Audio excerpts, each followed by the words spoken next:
Ah, ok, ok. Bonjour, merci beaucoup. Et je me nomme Lévi Koumbero. Je suis VDP de l'agriculture écologique. Ouais, ouais. Ok, merci beaucoup. Voilà. Bon, oui, chacun est VDP dans son domaine. Voilà. C'est volontaire pour la défense de patrie. Il y a ceux qui peuvent aller au front. Il y a ceux qui ne peuvent pas aller au front. Il y a ceux qui sont en ville et qui travaillent à fond pour cette crise-là. Et chacun dans son domaine n'a qu'à faire bien le travail, se lancer vraiment dans le sérieux, avec conscience et engagement, et il est VDP. Et donc moi, j'ai décidé d'être VDP en agriculture écologique et biologique pour nourrir les gens en bonne et due forme, euh, que dans nos aliments, il y a d'abord la santé. Voilà, merci beaucoup. Oui, c'est vrai, merci à la question qui... L'agroécologie est souvent considérée comme vraiment l'avenir de l'indépendance agricole en Afrique pour plusieurs raisons. Pour plusieurs raisons. Premièrement, moi je vois la durabilité et la résilience. Parce que l'agroécologie favorise des pratiques agricoles durables et qui améliorent la santé des sols et augmentent la biodiversité et réduisent la dépendance aux intrants chimiques. Voilà, cela rend les systèmes agricoles plus résilients face aux changements climatiques. Voilà, c'est vraiment vérifié par nos producteurs qui sont sur le terrain, par les réalités face à l'utilisation vraiment abusive des intrants de synthèse. Et deuxièmement, il y a aussi l'autonomie de l'agriculteur. Voilà, il est sans ignorer que quand vous n'êtes pas à mesure de comprendre ce que vous faites, ou vous n'êtes pas à mesure de produire ce que vous utilisez, vous ne pouvez pas être autonome. Donc l'agroécologie prône l'autonomie des agriculteurs. En utilisant des ressources locales et en intégrant des savoirs traditionnels, l'agroécologie permet aux agriculteurs de devenir moins dépendants et des entreprises agrochimiques et des semences commerciales qu'il faut payer, et chaque année, il faut aller encore vers le fournisseur. C'est-à-dire c'est vraiment de la dépendance. Mais cette agriculture écologique et biologique rend cette autonomie et truc. Maintenant, en troisième position, il y a la sécurité alimentaire qu'il garantit. Ça garantit effectivement la sécurité alimentaire. Pourquoi? En diversifiant des cultures et en améliorant la fertilité des sols, l'agroécologie peut augmenter la production alimentaire locale et réduire la vulnérabilité aux chocs externes, comme les fluctuations des prix des denrées alimentaires.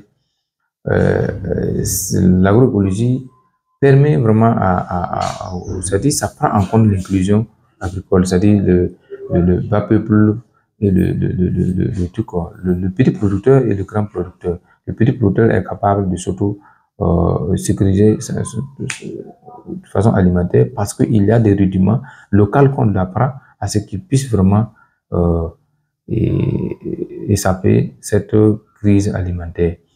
Et ensuite, en quatrième point, il y a l'économie locale. Ça développe l'économie locale.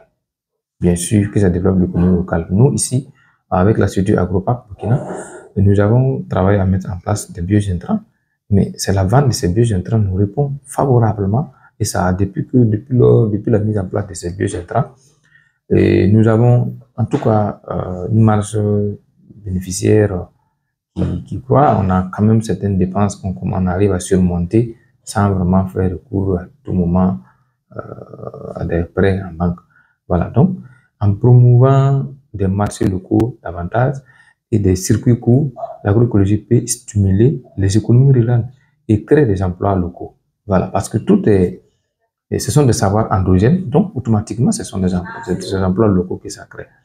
Et en cinquième point, chose pour laquelle même l'agroécologie est développée dès le premier instant, c'est la protection de l'environnement. Voilà, l'environnement. L'agroécologie contribue à la lutte contre la déforestation. Ça, c'est vraiment lutte contre la déforestation, système de RNA, la pratique des demi-lunes, déjà des systèmes de récupération de terres dégradées, et tout en atténuant des émissions de gaz à effet de serre. Donc, c'est vraiment une des pratiques qu'on a beaucoup cru, on a vu ça comme que c'est la mode ou que c'est ceux qui sont nantis. Non, c'est vraiment c'est indispensable.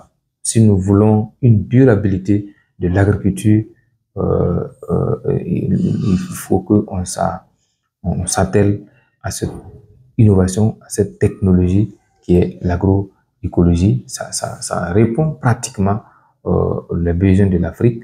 Ça permet vraiment à cette jeune génération de l'Afrique qui vient de se remettre à ce secteur de l'agriculture-là, de s'appuyer sur ses connaissances endogènes, de s'appuyer sur ses réalités locales, de s'appuyer sur cette innovation écologique où il est maître de lui-même, il est indépendant, tout ce qu'il veut développer en agriculture, il peut se former, auto-apprendre. Ce qu'il faut reconnaître que l'agroécologie est une indépendance parfaite de l'Afrique et c'est l'un des moyens vraiment pour garantir une sécurité alimentaire saine. Vous voyez, saine et pure et pour garantir une jeunesse en bonne santé parfaite pour une économie parfaite. Merci beaucoup. Merci pour les questions. J'ai tenté d'apporter mes réponses aussi. C'est comme j'ai dit, nous sommes très jeunes dans cette question de agroécologie. Il y a les pères fondateurs, il y a ceux qui ont beaucoup bossé, il y a les Pierre Rabhi, il y a beaucoup de structures comme Senabio, beaucoup d'associations, il y a les Baobab, il y a Biotech, il y a APDR, il y a plein de structures, il y a l'association Bioyinga, et il y a nos structures qui sont là, qui œuvrent vraiment au Burkina Faso et partout en Afrique pour intégrer cette technologie, cette innovation, cette indépendance agricole, il faut vraiment aller à cette école. Donc, nous sommes très jeunes, nous apprenons toujours auprès de nos doyens et les grands ONG qui œuvrent à ça et qui accompagnent sérieusement les hautes terres, les grands projets GPSAEP, et WH, le ministère de l'Agriculture. C'est vraiment dans l'ensemble, mais en même temps, avec ces grandes structures, grandes organisations, que nous pouvons changer ces mentalités, apporter vraiment notre touche au développement écologique. Merci beaucoup. Bye bye et une prochaine occasion. Je vous remercie. Merci.